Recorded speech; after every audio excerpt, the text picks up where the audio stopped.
A paz do Senhor, Deus abençoe a sua vida. Aqui é o pastor Ed Wilson, da Igreja Mais, em Vista Alegre. E nós estamos aqui, nesse dia de hoje, dando continuidade ao nosso tema chamado Kryptonita. Kryptonita. E temos falado sobre essa palavra, sobre essa substância. E nós temos um subtópico hoje e iremos falar sobre sermos um. O poder de sermos um. O poder da unidade dentro da Igreja do Senhor, dentro do corpo de Cristo.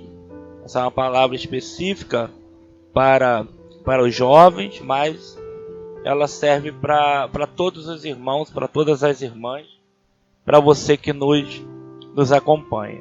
Preste atenção, carta de Paulo aos Coríntios, 1 aos Coríntios, capítulo 12, versículo 12. A unidade orgânica da igreja.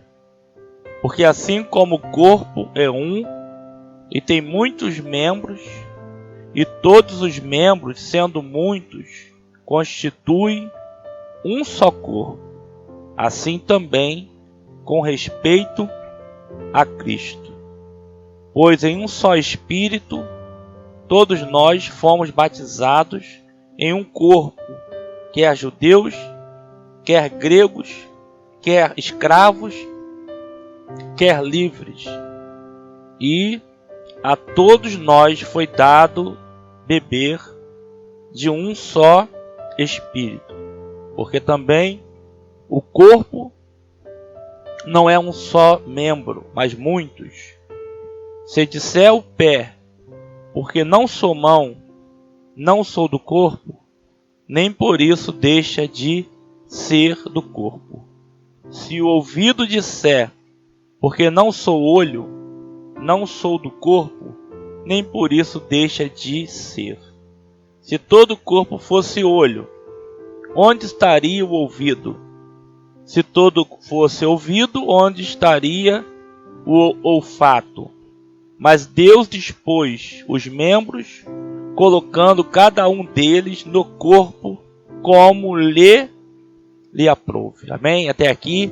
Depois nós vamos estar continuando a nossa leitura e vamos ler novamente as palavras do apóstolo Paulo à igreja, que se encontra em 1 Coríntios, capítulo 11, versículo 28 até o versículo 31.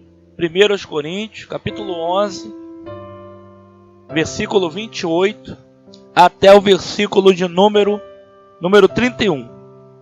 Portanto, que cada um examine a sua consciência, e então coma do pão e beba do cálice. Pois a pessoa que comer do pão ou beber do cálice, sem conhecer que se trata do corpo do Senhor, estará sendo julgada ao comer e beber para o seu próprio castigo. É por isso que muitos de vocês estão doentes, fracos, e alguns já morreram. Se examinássemos primeiro nossa consciência, nós não seríamos julgados pelo Senhor. Nesse capítulo, focaremos nas palavras de Paulo, sem reconhecer que se trata do corpo do Senhor. Há duas coisas de interesse imediato que quero destacar. Primeiro, ele não está falando a indivíduos, mas a todos daquela igreja, ou seja, do corpo de Cristo. Hoje nós vamos entender isso, que é muito importante. Você pode pensar, mas eu sou sozinho. Não, ninguém é sozinho. A mão não pode andar independente do pé. Nós estamos num corpo. A igreja é o corpo. E o cabeça é Cristo. Então, a orelha não pode menosprezar o nariz. O olho não pode se achar melhor do que a boca. Então é nessa direção que nós vamos caminhar nesse dia, em nome de Jesus. Como que é importante a gente entender que unidos nós somos mais fortes. Como que é importante entender que a questão de nós nos individualizarmos traz prejuízo para o corpo, né? A comunidade de crentes no local, isso é aonde nós congregamos. Nosso exemplo na nossa igreja, a Igreja Mais aqui em Vista Alegre. Então há outras comunidades e é fundamental que haja esse entendimento, que na unidade Deus ordena a bênção e a vida. O Salmo fala sobre isso. Quão bom e quão suave é que os irmãos vivam em união, que é como o óleo que desce sobre a barba de Arão, e desce sobre as suas vestes, e na união Deus ordena a bênção e Deus ordena a vida para sempre. Hoje uma das maiores dificuldades do povo é estar em um propósito único, mas Deus tem uma palavra para a tua vida. Nas últimas décadas, muita ênfase tem sido colocada no nosso relacionamento pessoal com Jesus Cristo. É claro que isso é um aspecto real, muito importante do cristianismo. Entretanto, o que não tem recebido a mesma ênfase é a realidade corporativa de sermos um só corpo. Falando de forma simples, somos todos um em Cristo. Veja só, na leitura que se segue, 1 Coríntios, capítulo 12, versículo 19. Se todos, porém, fossem um só membro, onde estaria o corpo? O certo é que há muitos membros, mas um só corpo. Não podem os olhos dizer à mão, não precisamos de ti, nem ainda a cabeça aos pés, não preciso de vós. Pelo contrário, os membros do corpo, que parecem ser mais fracos, são necessários. E os que nos parecem menos dignos no corpo, a estes damos muito mais honra. Também os que em nós não são decorosos, revestimos de especial honra. Mas os nossos membros nobres não têm necessidade disso. Contudo, Deus coordenou o corpo, concedendo muito mais honra àquilo que menos tinha, para que não haja divisão no corpo. Pelo contrário, coopere os membros com igual cuidado em favor um dos outros, de maneira que se um membro sofre, todos sofrem com ele. E se um deles é honrado, com ele todos se alegram. Ora, vós sois corpo de Cristo e individualmente membro desse corpo. Quem foi que dispôs cada membro? Deus dispôs cada membro no seu corpo. Quem coordenou? Quem é que coordena toda a atividade do corpo? É o nosso Deus, o nosso Senhor, Ele que conduz a nossa vida. Em a nova versão internacional, ela traduz a palavra de Paulo um pouco diferente. Diz que a causa de muitos estarem fracos, doentes e morrendo prematuramente é que não discerne o corpo de Cristo. Versículo 29. Examinar ambas as versões nos ajuda a enxergar de forma mais clara o que está sendo comunicado.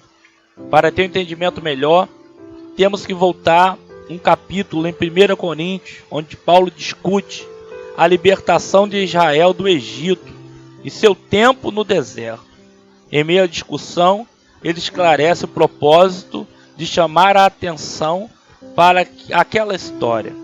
Essas coisas aconteceram a eles como exemplo e foram escritas como advertência para nós sobre quem tem chegado o fim dos tempos. 1 Coríntios, capítulo 10, versículo 11. Paulo não está meramente dando uma aula de história mas ao contrário, está dando um aviso atual a fim de nos proteger de certo julgamento. Ao discutir a experiência de Israel no deserto, o apóstolo inicia ilustrando o relacionamento de aliança que tinha com Deus. Ele declara que todos eles eram guiados pelo Espírito de Deus, ou seja, a nuvem. Todos foram libertos do Egito. O Egito tipifica o mundo. Todos foram batizados. Nós fomos batizados em um corpo. Todos comiam a mesma comida espiritual e todos bebiam a mesma água espiritual, a palavra de Deus. A ênfase clara está na palavra, todos.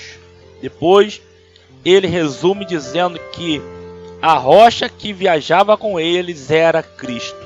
O ponto dele é claro, eles eram um só corpo e todos eles pertenciam a um Deus que guarda a aliança. Isso certamente tem correlação com quem nós somos como corpo de Cristo. Então não tem como um membro ter uma participação independente do corpo de Cristo. Nós estamos todos ligados um ao outro. Se você imaginar no seu dedinho do pé, o dedo mínimo do seu pé, se você falar assim, ele não tem necessidade, mas corta ele para ver. Ninguém quer cortar.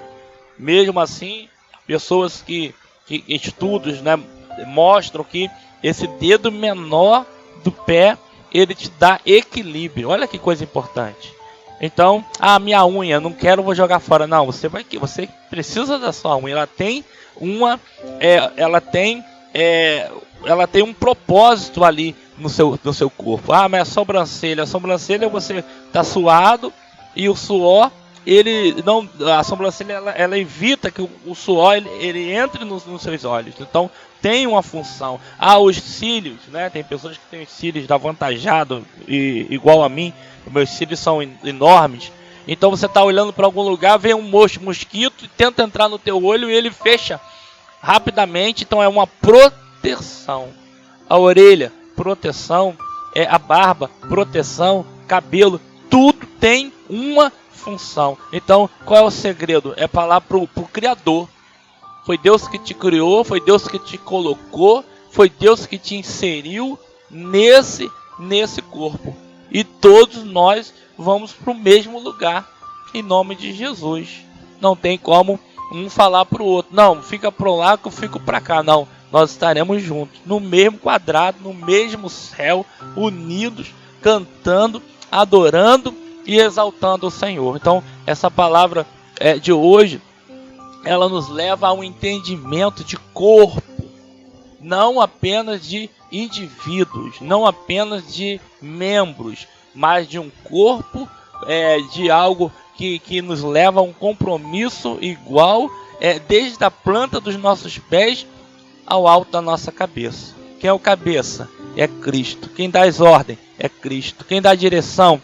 É Cristo. Então entenda essa palavra em nome de Jesus, né? Paulo, ele diz, a ênfase, ele diz todos. Depois ele resume dizendo que a rocha que viajava com eles era quem? Era Cristo. Paulo então faz a seguinte declaração de partir o coração: contudo, Deus não se agradou da maioria deles. Por isso, os seus corpos ficaram espalhados no deserto. Deus nos ama profundamente, mais do que podemos compreender. A verdade é que não podemos fazer nada para que Ele nos ame mais, nem nos ame menos. Dito isto, porém, é importante destacar: somos encarregados do quanto Ele se agrada de nós. É por isso que Paulo declara com outros versículos, em 2 Coríntios, capítulo 5, versículo 9. Esse deveria ser um propósito supremo para toda a igreja, porque aquelas pessoas do Antigo Testamento morreram fora da promessa que Deus lhe havia feito. Paulo registra 5 pecados que foram a causa da queda deles. Primeiro, cobiça, desejar intencionalmente algo que não é de Deus ou que está fora da provisão de Deus. Adoração de ídolos, imoralidade sexual, testar a Deus e principalmente murmuração. O povo, ele murmurou desde o primeiro momento que Moisés chegou para falar com o faraó, e Faraó aumentou a quantidade de trabalho e o povo começou a murmurar. E a murmuração até hoje é algo que convive no meio do povo de Deus, e nós precisamos quebrar esse espírito, né, de murmuração, para nós conseguirmos alcançar e enxergar aquilo que Deus tem para a nossa vida. 1 Coríntios capítulo 10, versículo 15 ao versículo 18. Eu queria que você prestasse bastante atenção. Andar sozinho é fácil. Agora, andar com mais uma pessoa, 2 pessoas, 3 pessoas, é mais difícil. Mas Deus quer que todos caminhemos juntos. O povo que saiu do Egito foram milhares de pessoas, milhões de pessoas. E eles tinham que andar na mesma pegada. Os homens não podiam ir na frente e deixar as mulheres para trás. As mulheres não podiam ficar para trás, as crianças na frente. Todos eles, até os animais, teriam que seguir na mesma pegada. E nós, como igreja, nós, como somos jovens é forte, a palavra de Deus habita no teu coração. Nós precisamos estar na mesma pegada. Pastor, mas a pessoa não pensa igual a mim. Mas aí você espera um pouco, que mais na frente aquele teu pensamento, aquela tua ideia, aquele teu propósito vai dar certo. Preste bem atenção. Quando Deus olha para a terra e vê que a terra estava totalmente corrompida. Não totalmente, porque Noé, ele achou graça diante do Senhor. Noé com mais a sua família, mais 7 pessoas. A esposa de Noé, os 3 filhos de Noé, Sem, Cã e Jafé, e as 3 noras, 8 pessoas. E Deus falou: entra na arca. E Deus falou para Noé para que ele levasse um casal de cada animal. Você imagina como que aquele ambiente era difícil de suportar. Imagina comigo, uma arca fechada, animais fazendo tudo o que tinha que fazer, cada animal com um cheiro diferente. Mas ali estava em jogo, estava ali naquele local. Eles tomaram uma decisão de entrar na arca e suportar. E essa é a palavra correta, suportar. A Bíblia diz que precisamos suportar uns aos outros, porque nós vamos pro mesmo céu. Estaremos com o mesmo Deus, com o mesmo Senhor, com o mesmo Jesus, com o mesmo Espírito Santo. Então é nessa terra que a gente tem que negar a nossa vontade, negar o nosso eu, suportar um ao outro, orar por aquele que nos persegue. Isso é Bíblia, isso é Bíblia. Isso é Evangelho, isso é propósito do Senhor. E Ele vai nos conduzir de vitória em vitória. Mas a família de Noé podia reclamar? Não tinha como reclamar, eles iam sair dali como? E assim eles ficaram naquele lugar, aproximadamente 1 ano dentro daquela arca. E quando saíram, eles viram que o posicionamento deles levou aquela arca para um monte muito alto. E ali eles conseguiram alcançar a vitória. Deus não falou que ia ser fácil. Jesus não falou que seria fácil. Ele diz: no mundo tereis aflições, mas tende bom ânimo. Porque ele venceu.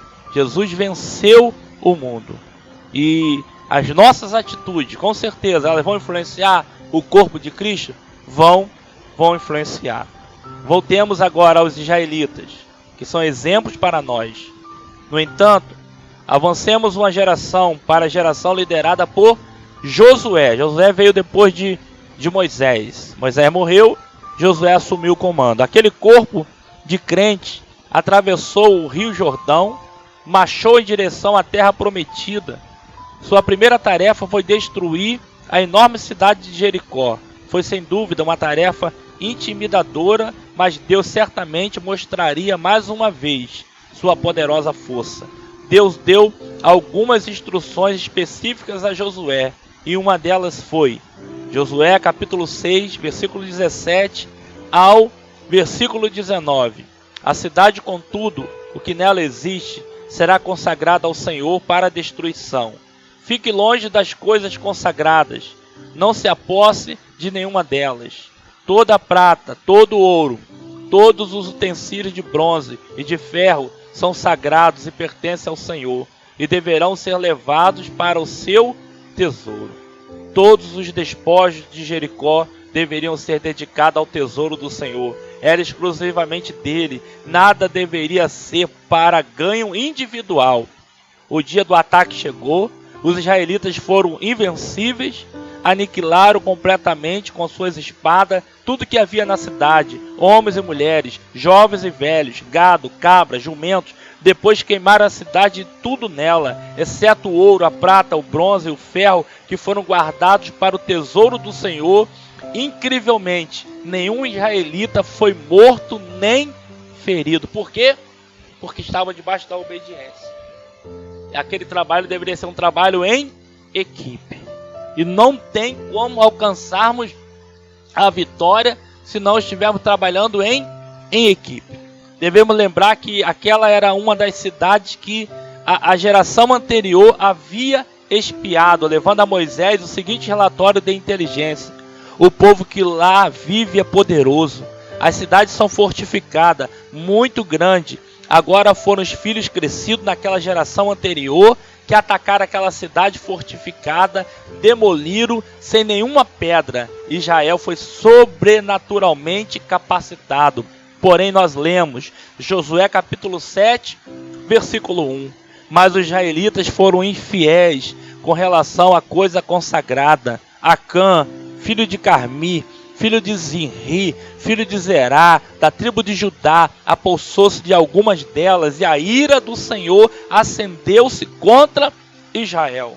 Note que as escrituras não dizem, mas um homem chamado Acã foi infiel com relação às coisas consagradas. Não dizem que os israelitas foram infiéis. É interessante que o texto também diz que a ira do Senhor acendeu-se contra Israel.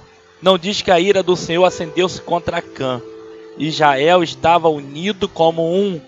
E quando um membro pecava, violando as instruções de Deus com cobiça, a responsabilidade caía sobre todo o Israel. Acã pecou, mas ele estava ali representando todo o corpo do povo de Israel. E o pecado ele acabou cobrindo todo Israel. Ainda que veio de um homem apenas, a culpa veio sobre todo o Israel. A nossa vida, nós estamos inseridos no corpo de Cristo.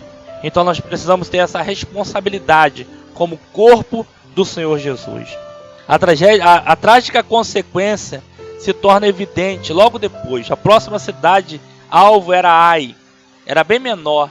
Então os líderes disseram: não é preciso que todos avancem contra Ai. Envia 1, 2 ou 3 mil homens para atacá-la.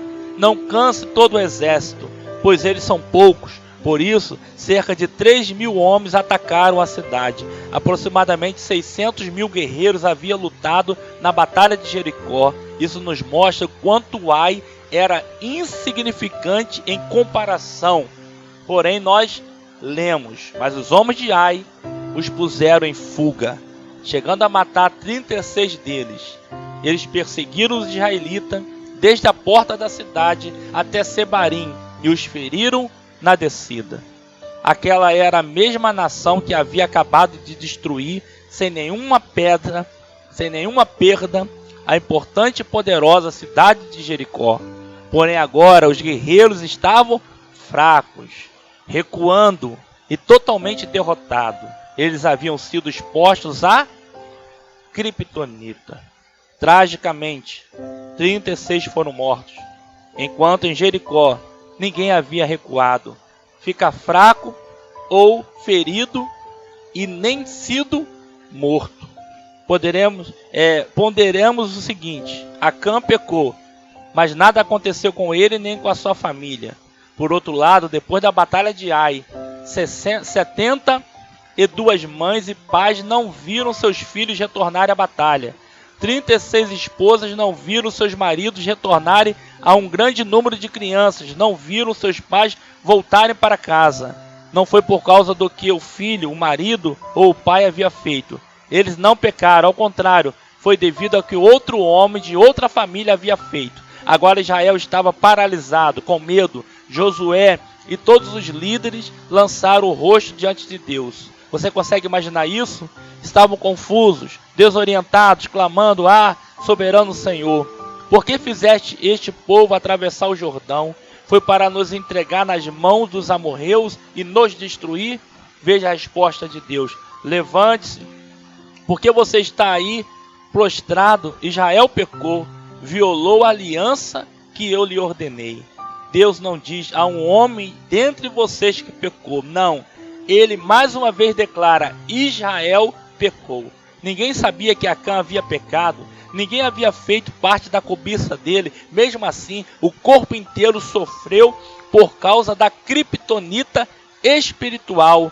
Josué descobre quem cometeu o pecado e confronta Acã, que responde: é verdade que pequei contra o Senhor, o Deus de Israel. O que fiz foi o seguinte: quando vi entre os despojos uma bela capa feita na Babilônia, 2,4 kg de prata e uma barra de ouro de 600 gramas, eu os cobicei e me apossei deles.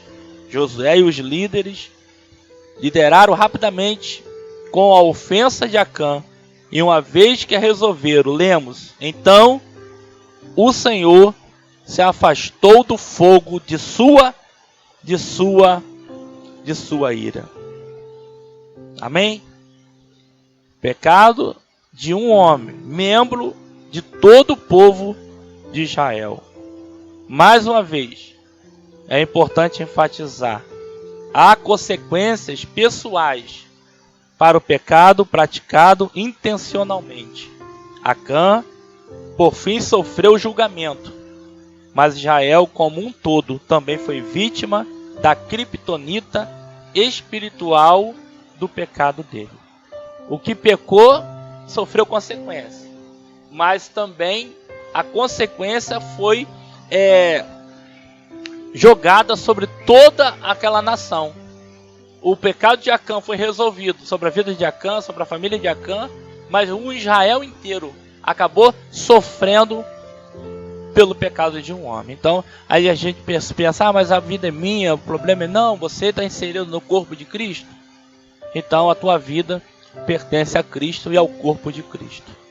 Então, o que a mão esquerda faz, ela vai trazer a responsabilidade para a mão direita, para a cabeça, para o pé, para a perna, para todas as partes. Então isso é importante. Nós somos um só corpo. Deus te colocou no corpo, Deus me colocou no corpo. E nós somos fortes, jovens.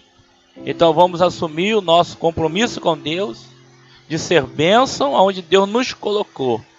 E a vitória certa virá sobre a nossa vida. A minha esperança é que, à medida que continuamos nessa investigação, a nossa consciência de que somos parte de um corpo cresça, tão forte quanto o nosso relacionamento individual com Jesus. Que você perceba que as suas ações como membro pode trazer tanto bênção como consequência às outras partes do corpo. Antes de concluir, quero novamente enfatizar que lidar com verdades libertadoras pode parecer algo negativo muitas vezes.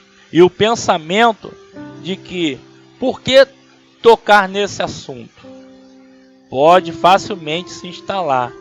Porém, no final, quando a verdade é revelada, ela liberta e traz liberdade para onde antes não havia impedimento. Vou repetir. Quando a verdade é revelada, ela liberta e traz liberdade para onde antes havia impedimento. Nas palavras de Jesus: conhecerão a verdade, e a verdade vos libertará. Talvez você tenha assistido o filme Gladiador. Lembra-se de que o general Máximos gritava: permaneçam unidos como um só. E viu as vitórias que aquela estratégia causou. Muitos hoje dizem: divida e conquiste. Mas esse não é o nosso propósito. Jesus sabia disso muito bem e ensinou que uma casa dividida contra si mesma não pode subsistir. Quando o corpo de Cristo está dividido em sua lealdade a Cristo, fica enfraquecido como um todo. Isso significa que uma das maiores coisas que você pode fazer para o impacto da igreja no mundo é viver a sua própria vida completamente devota à causa de Jesus. Isso significa dedicar todas as suas atividades regulares e diárias a Deus como forma de adoração.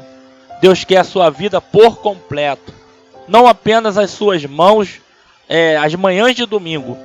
Se você não estiver vivendo toda a sua vida, trabalho, família, propósito, etc., como adoração a Deus, arrependa-se hoje. Peça que Jesus lhe dê a visão de como deve ser um estilo de vida de adoração no seu dia a dia. Escreva o que ele lhe mostrar ou disser e peça que o Espírito Santo preencha de novo à medida que você se dedica totalmente a ele. Nós somos um só corpo, muitos membros, mas um só corpo. Não se esqueça disso. Unidos somos mais fortes. Dá trabalho. Separar é fácil, unir dá trabalho, mas a vitória é maior. Então Deus abençoe sua vida. Não perca os nossos estudos para os jovens. Acompanhe conosco, passe para um amigo seu, divulgue e fique com a gente, tá? Então Deus abençoe, em nome de Jesus. Amém. Glória a Deus.